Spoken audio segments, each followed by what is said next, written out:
The words hit like thunder across the world. Not because they were shouted from a palace balcony. Not because they were printed in an official royal decree.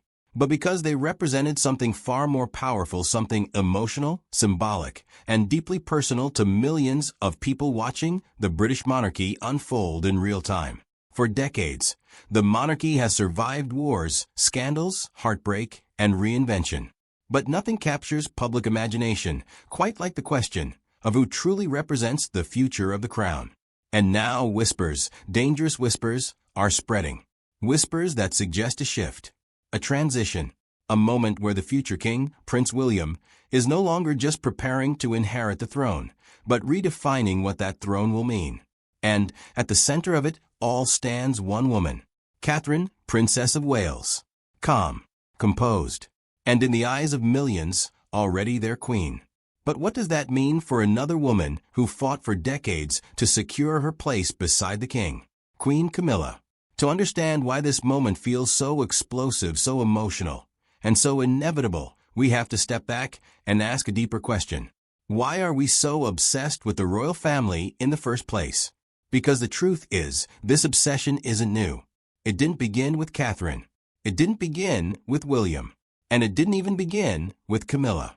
It began with a young woman who stepped out of a carriage in 1981 and unknowingly changed the monarchy forever. Princess Diana. But before we get there, you need to understand something critical. The royal family isn't just a family.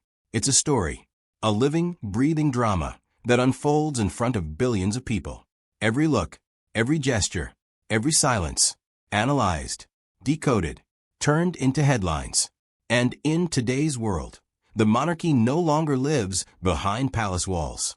It lives on screens, YouTube videos, TikToks, news alerts, comment sections filled with emotion, loyalty, anger, and hope. The crown has become something bigger than tradition. It has become identity. For many people, Catherine represents stability, grace, the future. For others, Camilla represents survival, loyalty, and a long, painful journey to acceptance.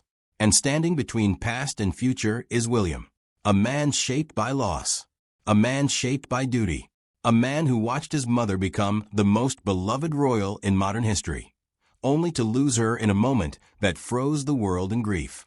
That moment didn't just change his life. It changed the monarchy forever. Because from that point on, the public no longer saw the royals as untouchable figures. They saw them as human, and that humanity became both their greatest strength and their greatest vulnerability. Now, decades later, as King Charles III continues his reign, the world isn't just watching him. They're watching William, waiting, wondering, and asking one question above all else. When William becomes king, what kind of queen will stand beside him? And why does it feel like, in the hearts of the people, that choice has already been made? Because this isn't just about crowns. It's about legacy. It's about love. It's about the echo of Diana's influence, still shaping the future from beyond. And what happens next may determine whether the monarchy survives the modern age or is forever transformed by it. As the world digests the shock of William's declaration, the palace corridors are buzzing with a tension few have ever seen before.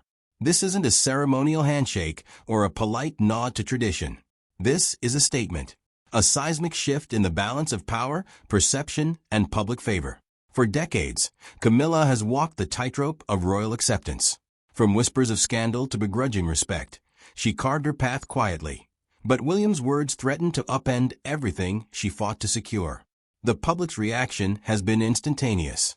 Social media exploded within minutes.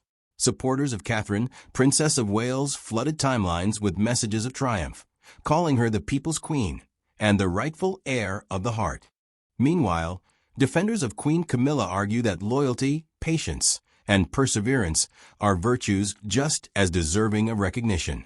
Yet even in these defenses, there's a subtle acknowledgement. Catherine has captured something undeniable, something emotional, something powerful. To understand why this moment resonates so deeply, we need to rewind the narrative of modern royalty. William is a product of history, loss, and public expectation. The tragedy of his mother, Princess Diana, remains etched into the collective consciousness. Diana wasn't just a princess, she was a phenomenon. She redefined what it meant to be royal, to be loved, to be scrutinized, and to be human.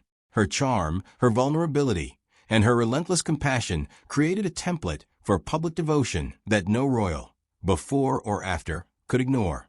When William married Catherine in 2011, it wasn't merely a royal wedding. It was the restoration of faith, a visual confirmation that the monarchy could endure heartbreak and scandal and emerge renewed. Catherine's elegance, her unwavering composure under intense scrutiny, and her apparent empathy for the public mirrored what Diana had embodied decades earlier, but with a modern twist. She wasn't just filling shoes, she was redefining them. Camilla, meanwhile, occupies a more complex space in this story. She represents resilience in the face of relentless criticism, the triumph of survival over scandal. She is a queen consort by marriage, yes, but her narrative is entwined with past controversies that the public has struggled to fully forgive or forget. The tension between past mistakes and present acceptance is a delicate balance, one that William's announcement may destabilize entirely. Now imagine the palace behind closed doors. Meetings of advisors, whispered consultations, carefully drafted statements, every word measured, every move scrutinized. In this environment, William's declaration is more than a personal choice. It's a message to the nation, to the monarchy, and to the world. It's signaling a new era, one where Catherine's role is central, unquestionable, and symbolically definitive. It's bold, it's unprecedented, and it leaves many asking, what does this mean for tradition? What does it mean for succession? And perhaps most importantly, what does it mean for the legacy of Diana? Because Diana's shadow still looms large over the monarchy. Her charisma, her moral authority, her ability to connect with people in ways that the royals rarely do, it lingers. William and Catherine aren't just contending with Camilla's position, they're contending with history itself. History that is unyielding, powerful, and emotionally charged. And the world is watching every step. By now, the media frenzy is reaching levels no one could have predicted. Headlines from London to Los Angeles scream the same story. King William declares Catherine the Queen, Camilla's position in question. Every broadcast, every online article, every YouTube channel analyzing royal drama is dissecting what this could mean, not just for the monarchy, but for the future of the crown itself. Royal commentators point out the subtle but undeniable shift in public sentiment. Catherine isn't just admired, she's idolized. Her every appearance, every gesture, every word resonates with millions. Social media charts spike whenever she's photographed smiling at charitable events, holding her children, or offering a quiet gesture of grace.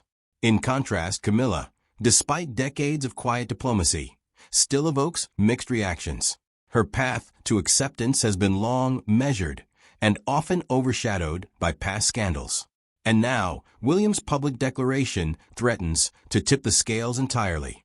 But there's more at play than public opinion. The palace operates on history, protocol, and symbolism. Titles, seating arrangements, and ceremonial precedents are not trivial. They convey power, influence, and legitimacy. By elevating Catherine in both word and perception, William is sending a signal that the future monarchy will reflect not just legal lines of succession, but emotional resonance with the people. It's a subtle revolutionary form of authority. The monarchy responding not merely to law, but to love and loyalty. And it's here that the tension becomes almost unbearable. Camilla, once quietly assured of her role, now faces an unprecedented challenge. Her position is secure in law, yet in perception, it may be slipping. Will she adapt gracefully? Will she retreat into her private life? Or will this mark the beginning of an open, inevitable confrontation between past and future? To understand why this moment is so unprecedented, we need to look deeper into William's psychology. Growing up in the shadow of tragedy, he has always been acutely aware of public perception. He has watched the monarchy both falter and survive. He understands that the crown isn't just a symbol, it's a promise to the people. And in Catherine, He sees a partner who embodies the qualities that modern royalty must possess: relatability, compassion, composure, and charisma. This isn't just about love, it's about legacy. Meanwhile, Camilla's story is one of endurance. She has faced intense scrutiny for decades and has achieved acceptance slowly, painstakingly, through consistent public service. She has learned to navigate the delicate balance of visibility and discretion. But William's statement introduces a new dynamic: a queen-in-waiting already acknowledged by the public, potentially overshadowing the current queen consort. For the first time, Camilla may face the most challenging aspect of royal life: relevance in a changing world. And all of this unfolds against the backdrop of an unrelenting media machine. Every gesture, every glance, every subtle interaction is dissected, analyzed, and broadcast. The palace walls may be tall, but the digital world leaves nothing hidden. YouTube videos, Twitter threads, Instagram posts, and 24-hour news channels amplify the drama exponentially. Millions are watching. Millions are speculating. Millions are emotionally invested in the unfolding story. And at the heart of it all is William's bold choice: a declaration that isn't just symbolic, but transformative. For the first time in modern royal history, the people's voice, shaped by admiration, love, and connection, may be determining the future of the monarchy as much as lineage or law. Behind the gilded doors of the palace, not everything is as orderly as the public sees. Advisors whisper in corridors, courtiers shift uneasily, and even seasoned officials are questioning how this declaration will reshape palace dynamics. In decades past, royal decisions were made in careful, predictable ways: protocol first, public sentiment second. But William's move flips the script. For the first time in modern history, emotion, perception, and public resonance are taking center stage. And the stakes couldn't be higher. This isn't just a story of two women vying for prominence. It's a story about power, influence, and the subtle politics that define the monarchy. Every glance Catherine shares with William in public becomes a message. Every appearance Camilla makes is scrutinized for hints of tension, resentment, or adaptation. The balance of power is no longer invisible. It is palpable, almost tangible. And the public feels it. They're invested. They choose sides, knowingly or unknowingly, in a narrative that stretches far beyond the palace walls. Historically, the monarchy has survived crises by leaning on tradition, ceremony, and controlled messaging. Scandals were managed with carefully worded statements. Sensitive moments were softened through official channels. But today, those strategies seem almost antiquated. Social media, global connectivity, and 24-hour news cycles have given the public a voice that can amplify or undermine the royals in real time. A single declaration, like William's bold statement about Catherine, doesn't just ripple, it detonates. It challenges the very structure of perception, forcing the monarchy to navigate a world in which public opinion holds unprecedented weight. And this is where the drama deepens. While Catherine basks in admiration and growing legitimacy, Camilla faces an entirely new reality. She has long mastered the art of resilience, but resilience alone may not be enough when the currents of history, emotion, and public favor converge against her. Her journey, once a story of redemption, now intersects with a narrative of transition, the inevitable shift from old loyalty to new influence. Every appearance, every smile, every gesture becomes symbolic. The world is watching, and interpretations vary widely. Meanwhile, William stands at the epicenter of this unfolding storm. He carries the legacy of his mother, Diana, whose influence continues to echo in everything the monarchy does. Diana taught the world that the royal family, despite its power and privilege, is human. She demonstrated that connection, compassion, and relatability can redefine authority. William understands this profoundly. In Catherine, he sees a partner who embodies these qualities, not just for him, but for the monarchy itself. Her presence reassures the public that the royal family can evolve while maintaining dignity, tradition, and relevance. At the same time, Charles's reign is a backdrop to this tension. The current king continues to navigate his own challenges, from public perception to familial dynamics. His legacy, shaped by decades of experience and controversy, intersects with William's ambitions. And the subtle dynamics of succession, influence, and perception now converge into one dramatic moment. The people are no longer just witnesses, they are participants. As the weeks pass, the tension between tradition and public sentiment becomes increasingly visible. Royal events, once choreographed with precision, now feel like stages for a silent power struggle. Catherine's appearances draw record-breaking attention. The press follows her every move, social media erupts at every gesture, and polls show growing public support. Her image as the future queen is no longer speculative. It feels inevitable. And with each public moment, William's choice is reinforced, almost canonized, in the eyes of millions. Camilla, however, is not fading quietly. She continues her charitable work, her public duties, and her appearances with dignified composure. But now every smile, every handshake, every nod is scrutinized. Subtle shifts in body language or placement in photographs are interpreted as commentary on her waning influence. The palace, long a fortress of discretion, is now a stage where optics matter as much as law. In this environment, Camilla must navigate a delicate balance, asserting her role without provoking public backlash, maintaining dignity while acknowledging the growing reality that her position is being redefined before her eyes. The psychological weight on William is also profound. He isn't merely asserting preference. He is shaping the monarchy's trajectory. Every word, every gesture, every decision signals the kind of monarchy he envisions. One rooted in public admiration, emotional resonance, and modern relevance. He carries the dual burdens of lineage and expectation, mindful of his mother's legacy and the scrutiny of a world that never blinks. Choosing Catherine so openly is not just an affirmation of personal loyalty. It is a strategic, almost revolutionary, act that positions the future monarchy in alignment with the people's emotional investment. Meanwhile, the media narrative is relentless.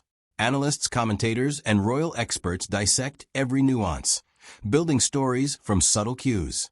A glance exchanged at a gala, seating arrangements at charity events, whispered statements from insiders.